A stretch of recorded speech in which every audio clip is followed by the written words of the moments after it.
permis de conduire, il se découpe en deux parties. On va avoir une partie plateau, ce que l'on fait aujourd'hui, ce que je montre aujourd'hui en vidéo, et une partie circulation.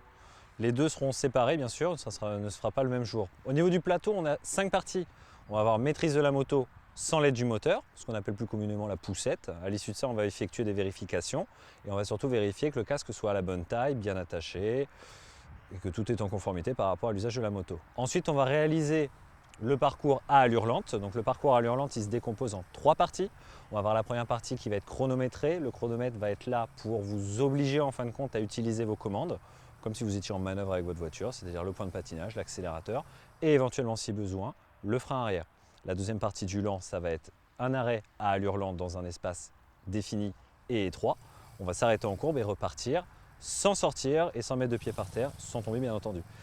Pour terminer, on va effectuer en fin de compte un petit parcours avec le passager, tout simplement pour vérifier qu'à allure lente, on a une maîtrise suffisante dans les petits espaces avec un poids supplémentaire, donc un passager derrière.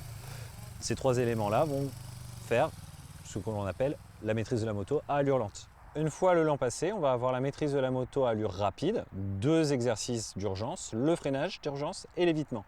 Le freinage d'urgence, c'est tout simplement de démontrer qu'on est capable de s'arrêter à une vitesse donnée, 50 km/h, sur une longueur bien précise, qui va être définie soit sur sec, soit sur mouillé. À l'issue de ça, on effectue l'évitement. L'évitement, en fin de compte, ça va être une vérification au niveau de votre capacité à utiliser votre moto en courbe, un slalom avec une vitesse minimale obligatoire, 40 km/h, effectue également un demi-tour, et un retour à 50 km/h avec à la sortie un évitement, c'est-à-dire en gros un effet de surprise, une portière qui s'ouvre, un enfant qui se met à traverser, un ballon, etc. Quelque chose que vous ne pourriez pas anticiper, donc ça s'effectue minimum 50 km/h sans toucher l'obstacle. Et ensuite on s'arrête dans un endroit, ce qu'on appelle l'arrêt de précision.